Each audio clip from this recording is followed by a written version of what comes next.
Bienvenidos y bienvenidas una vez más a Las Voces de la Memoria. En el episodio de hoy tenemos con nosotros a Francisco González Tejera. Francisco es escritor, articulista e investigador y activista social canario.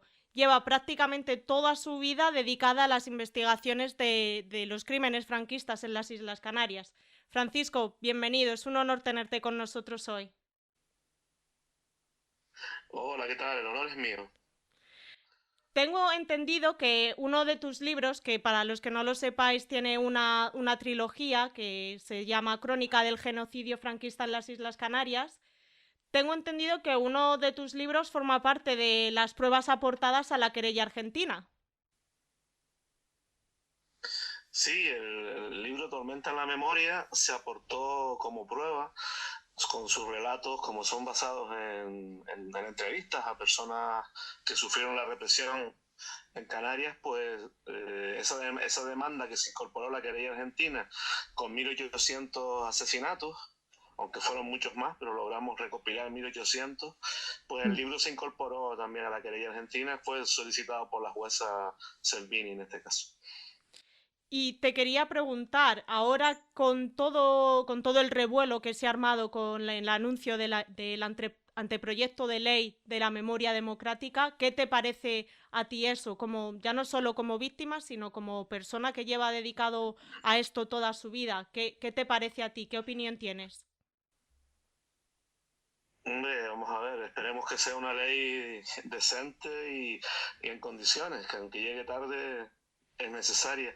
Se ha muerto mucha gente cada día más de las víctimas directas, pero bueno, es necesaria. Lo que pasa es que hay que concretarla, aún es un anteproyecto y hay que facilitar todavía que pueda llegar directamente a las víctimas, que pueda haber una interlocución víctima-gobierno Ujú. sin intermediarios, porque hasta ahora los intermediarios, como pueden ser las diputaciones, cabildos, ayuntamientos, etcétera, han estado, al menos en Canarias, han estado negando a las familias la posibilidad de exhumar los restos. Entonces, si se hace una ley y se pone en manos de negacionistas y de encubridores del genocidio, pues la cosa no funcionaría. Entonces esperamos que la ley facilite que haya un contacto directo con las víctimas, que esa fiscalía que se pretende crear, Fiscalía de Memoria y Derechos Humanos, pues que sirva para denunciar, para investigar, para desenmascarar, y que la ley de amnistía no siga siendo un obstáculo, que ese es otro problema. La ley de amnistía debería derogarse, no se va a derogar. Pues yo imagino que a nivel judicial, a nivel jurídico, buscarán alguna alternativa, porque mientras exista la ley de amnistía no se puede condenar a los criminales de lesa humanidad, estén vivos o muertos, o los jueces van a decir que ya prescribió ese delito. Entonces, fundamental que se pueda articular una ley que pueda de alguna forma driblar a la ley de amnistía para poder condenar, poder procesar a los asesinos de lesa humanidad, estén vivos o muertos, y se pueda investigar de forma adecuada para poder rescatar a los nuestros, poder rescatar a los cientos de miles que siguen en cunetas y en fosas comunes. Totalmente de acuerdo. Esto ya es a nivel curiosidad. ¿Se ha conseguido abrir alguna fosa común en las Islas Canarias? En Canarias muy poco, muy poco. Como bien te decía antes, hay una complicidad política. Ujú. Las instituciones, los políticos que hay en Canarias, incluso de distintas ideologías, pues están comprometidos en el encubrimiento, en el negacionismo del genocidio. En Canarias es una zona donde no hubo confrontación armada. Fueron asesinadas cerca de 5.000 personas impunemente. Siguen en fosas, siguen tiradas en cimas volcánicas, en pozos y demás, y hasta ahora solo se ha logrado recuperar unos pozos en una zona del norte de Gran Canaria, en Arucas Astenoya, y en una isla, en la isla de La Palma, en Fuencaliente, que fue una Ujú. iniciativa familiar, que las familias fueron directamente con sus sachos y sus picos, y ellos mismos sacaron a sus familiares enterrados en un bosque de pinos. Pero en Canarias nada, nada, sigue todo igual, y lo más grave del asunto, que no hay perspectivas de que se vaya a hacer una exhumación de las miles de personas que siguen, de las miles de defensores de la libertad y la democracia que siguen enterrados y enterradas en fosas comunes y en cunetas. Sí, y como bien decías, es sorprendente que al final tengan que ser las propias familias las que decidan por sus propios medios abrir esas fosas y recuperar los cadáveres de aquellos que han sido asesinados por respetar el orden constitucional. Me sigue pareciendo algo asombroso que sigamos pidiendo exactamente lo mismo. A pesar que Franco murió hace Efectivamente, el 45 años ya. fascismo, sí, sí. Y en cuanto al franquismo en las Islas Canarias, obviamente la historia es un poco diferente al resto de la península y tengo entendido que la represión fue muy dura, sobre todo al principio del golpe de Estado. Así que, Francisco, cuéntanos, ¿quién Sí. era Francisco González Santana? Francisco González Santana era mi abuelo por parte de padre, que era un sindicalista, un miembro del Frente Popular y que, bueno, que estaba trabajando en un municipio, desarrollaba su labor sindical en defensa de los derechos de las trabajadoras y trabajadores. Y bueno, fue tras el golpe de Estado, fue procesado en un consejo de guerra ilegal Ujú. que aún no ha sido anulado y fue condenado a muerte junto al alcalde de esta zona de la isla de Gran Canaria, el antiguo municipio de San Lorenzo, junto al secretario municipal, al jefe de la policía local y varios sindicalistas junto a mi abuelo que fueron fusilados y luego un número importante también de compañeros que fueron desaparecidos, ¿no? Sí. La gran mayoría de la gente en Canarias fueron desaparecidos en el mar, en pozos, en cunetas, en agujeros volcánicos. Teniendo en cuenta la fisonomía que tiene esta tierra, pues adaptaron el genocidio también a esa fisonomía volcánica y también de ser islas, ¿no? Mucha gente fue arrojada al mar con una piedra al cuello dentro de un saco.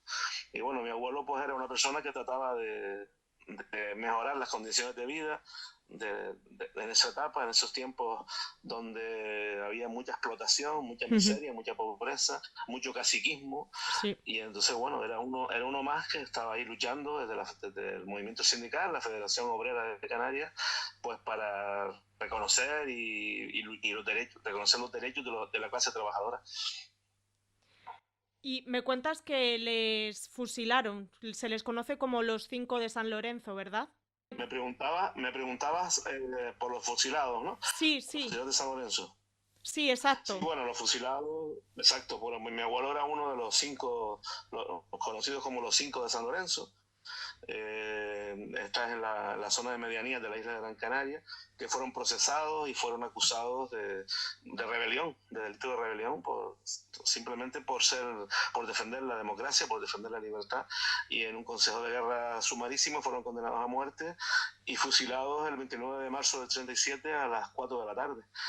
O sea, uno de los mayores escándalos de esta zona de la isla, una de las mayores injusticias, porque unas personas honradas fueron asesinadas simplemente por defender la legitimidad republicana y la democracia. Exacto, y ya no solo eso, sino que se les acusó de rebeldes cuando los que se rebelaron contra el orden constitucional y legítimo de la República habían sido los militares que les condenaron.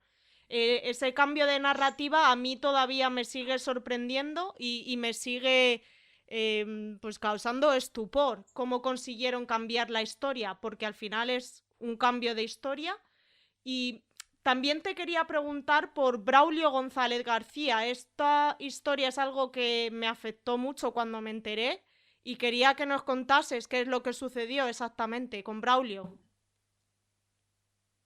Pues bueno, Braulio era mi tío, tenía 4 meses de edad y mi abuelo estuvo unos meses evadido tras el golpe de Estado porque desde el sábado 18 de julio del 36 ya estaban matando gente, estaban los fascistas, los falangistas asesinando impunemente a miles de personas. Mi abuelo estuvo evadido unos meses y en ese tiempo pues hubieron registros en su casa, varios registros. En uno de los registros pues estaba mi padre y sus hermanos, uno de ellos era Braulio, y uno de los falangistas cuando entraron a la casa registrando pues golpeó la cuna, entonces el niño empezó a llorar, un niño bebé de 4 meses, entonces uno de los falangistas lo sacó de la cuna y lo lanzó contra la pared de cabeza, con la cabeza, se le destrozó la cabeza y el niño pues estuvo muy grave. Esa misma noche lo llevaron a un médico y el médico dijo que no había solución, que iba a morir y ya al día siguiente por la mañana falleció con 4 meses de edad. No se le permitió ni un entierro, el cura de esta zona que se llama Tamaraceite se negó a participar. Y nada, tuvieron que llevarlos mi abuela en una caja de tomates, llevar al bebé con sus hijos, llevarlo hasta el cementerio y ahí enterrarlo, ¿no? Una historia bastante triste, que mi padre fue testigo, mi padre lo cuenta en un vídeo antes de fallecer, lo cuenta detalladamente cómo fue, y la verdad que ha sido uno de los sucesos más impactantes y más tristes que han ocurrido en nuestra familia.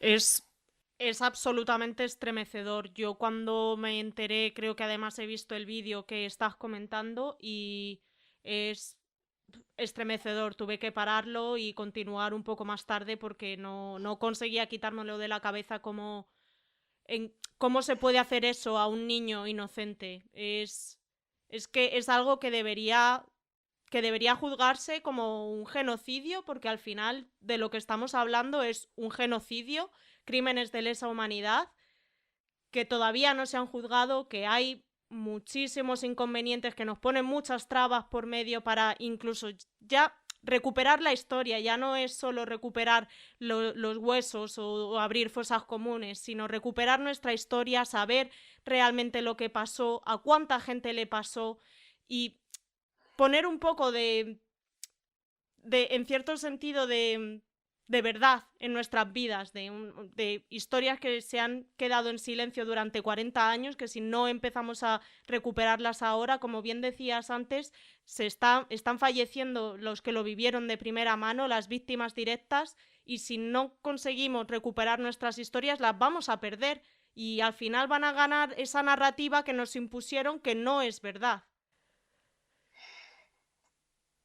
Exacto, es fundamental la creación de una comisión de la verdad, como se hizo en Argentina o en Chile, que desde esa ley de memoria democrática de Pele hasta el último dato se investigue a fondo cada asesinato, cada crimen, y que se sepa quiénes fueron los culpables, quiénes fueron los asesinos, que queden en la historia esos datos y que esos criminales queden en la historia como asesinos de lesa humanidad y sin ningún tipo de revanchismo. Ni de nada, simplemente porque es necesario. O sea, un genocidio es necesario airearlo, es necesario sacarlo a la luz, es necesario que se sepa, tal como se ha hecho en Alemania, pues con el tema del nazismo. O sea, es muy fundamental que se sepa, que se conozca, sobre todo para que no vuelva a suceder nunca más. Ahora que está el fascismo de nuevo en auge, que en el Parlamento tenemos unos 60 diputados fascistas que serían capaces de volver a cometer el mismo genocidio, porque además lo dicen públicamente, cuando hacen apología del nazismo y de defensa del holocausto nazi. Entonces es fundamental que en estos tiempos que vivimos ahora mismo salga a la luz todos los crímenes para que no vuelvan a suceder nunca más. Totalmente de acuerdo, y además es también por, como decías, salud democrática, porque no podemos seguir manteniendo unas instituciones que nos impiden investigar nuestra propia historia o que la quieren echar por tierra. No puede haber una democracia que no respete a sus muertos, y por muertos me refiero a aquellos que fueron asesinados por los franquistas. ¿Cómo vivió tu familia el asesinato de tu padre? ¿Hubo más represión?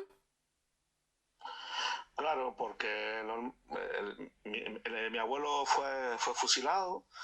El niño lo mataron un poquito antes. Cuando mataron al niño, esa Navidad del 36, mi abuelo se entregó al día siguiente. Ya una vez que se entregó, pues ya lo procesaron junto a los demás y fue condenado a muerte, ¿no? Entonces, bueno, los que mueren se van, dejan de existir, no están ya en la tierra, pero los que quedan son los que sufren después, sobre todo las mujeres, ¿no? Las esposas, mi abuela, los que sufren la tristeza, el desarraigo, la pobreza, la persecución, la estigmatización. El ser señalada como una viuda de un anarquista, de un comunista, de un socialista, ¿no? Entonces, las que quedaron aquí sufrieron esa miseria. De hecho, mi padre lo vivió en sus propias carnes, pues con enfermedades, con mucha hambre, con mucha miseria, con los falangistas ir allí a molestar, después de haber fusilado a mi abuelo, pues seguir viniendo a molestar, a intentar abusar incluso de mi abuela. Madre mía. Una situación bastante dramática y bastante surrealista. mm, me deja sin palabras la represión, porque es algo que mi familia, como sabes, también ha vivido de cerca y me sigue causando, pues eso, me estremece que sigamos teniendo que recordar esto y decir, mirar, esto es lo que pasó, son crímenes contra la humanidad, se va a hacer algo por la reparación de las víctimas, ya no digo reparación económica, sino reconocer la verdad, reconocer lo que pasó, a nivel institucional y a nivel social también. Sí, eso es fundamental, que no se quede todo en nada, que la reparación es muy importante, que se juzgue a los criminales también, Sí, estén vivos o muertos, exacto. que se exhumen de las fosas donde siguen la gran mayoría, que sean entregados a las familias, que tengan una sepultura digna y que no son solo huesos, son ideas, son batallas familiares, son sufrimientos de miles de personas en todo el Estado español y que ya es hora de que se empiecen a cerrar esas heridas para que al menos tengamos un lugar donde depositarle flores, al Sí, menos se sepa la verdad. Porque la estrategia que tiene el fascismo y que el Estado español ha demostrado tener todos estos años es la estrategia de que vayamos muriendo todos y de que todo quede en el olvido. Que un poeta así se quede en una fosa común de por vida, como es Federico García Lorca, ujú, y que cientos de miles, más de 130.000 mujeres y hombres se queden para siempre tirados en fosas comunes y en cunetas. Entonces, eso no lo debemos permitir por una cuestión de justicia universal, de justicia democrática. Entonces, es fundamental que esta nueva ley lleve un curso adecuado, la ley de memoria democrática, y que de una vez por todas se juzgue de verdad el fascismo, se quite esa cruz de los caídos de ahí, eso se convierta en un espacio de memoria, se saque a toda la gente, a todos los que se puedan sacar de las fosas comunes y las cunetas, para que sean identificados y enterrados dignamente y recuperados por sus familiares, y que esto se sepa, que esto se lleve a las aulas, a los colegios, que estén en todos los temarios de primaria, de secundaria, de la universidad, para que la gente joven sepa lo que fue el fascismo en España. Sobre todo, como decíamos antes, para que no vuelva a suceder nunca más. Lo que no sí. se puede hacer es seguir negando y ocultando, como se ha estado haciendo todos estos años, lo que sucedió. Entonces eso no se puede permitir porque eso es condenarnos a repetir la historia. Sí, y además que, como bien decías antes, el fascismo vuelve a estar en las instituciones del Estado, que quizás nunca se fue, pero es que ahora les tenemos en representación de 60 diputados que siguen ahí haciendo apología del franquismo, apología del nazismo, etcétera. Eh, Obviamente tenemos que hacer esto por salud democrática y por respeto a todas las víctimas. Francisco, nos queda mucho trabajo pendiente.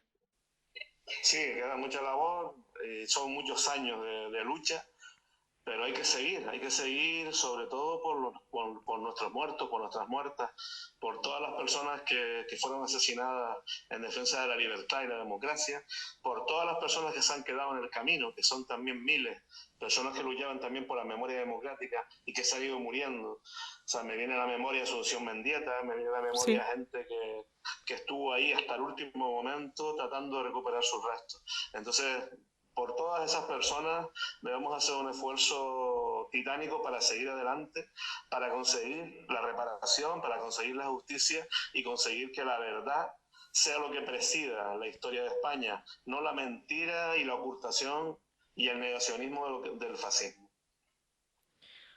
Pues sí, y ojalá sea así. Nos queda mucho trabajo, muchos años de lucha, pero seguiremos al pie del cañón, porque no nos queda otra. Y espero que lo consigamos. Exacto, lo vamos a conseguir y hay que seguir adelante porque esta lucha es una lucha justa y digna y hay que llegar hasta el final, hasta la victoria, como decía el Che.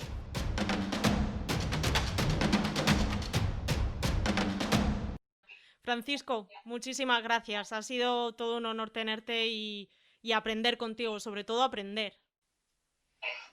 Muchas gracias. Para este espacio me parece de un interés enorme que hay que difundir al máximo los posts que está grabando.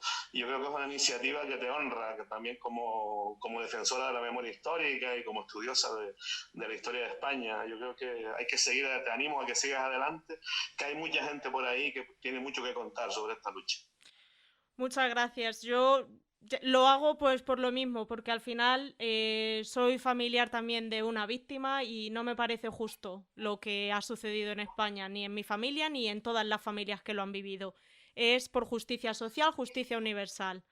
Y espero que si alguien quiere contactar conmigo y le gustaría contar su historia, la historia de su familia, lo puede hacer a través de las redes sociales o a través de la página web, que es lasvocesdelamemoria.com. Y si queréis leer los libros de Francisco o entrar en su blog, el blog es viajandoentrelatormenta.com y los libros, la trilogía Crónica del genocidio fascista en las Islas Canarias, se puede encontrar en Amazon, ¿verdad? Sí, está en el mismo blog, hay enlace directo a Amazon, que es donde se pueden conseguir y es donde está toda la información de cada una de las publicaciones. Perfecto, pues ya sabéis, los milicianos de la memoria seguiremos en nuestra lucha. Muchas gracias, un abrazo grande. Un abrazo grande, Francisco, muchas gracias.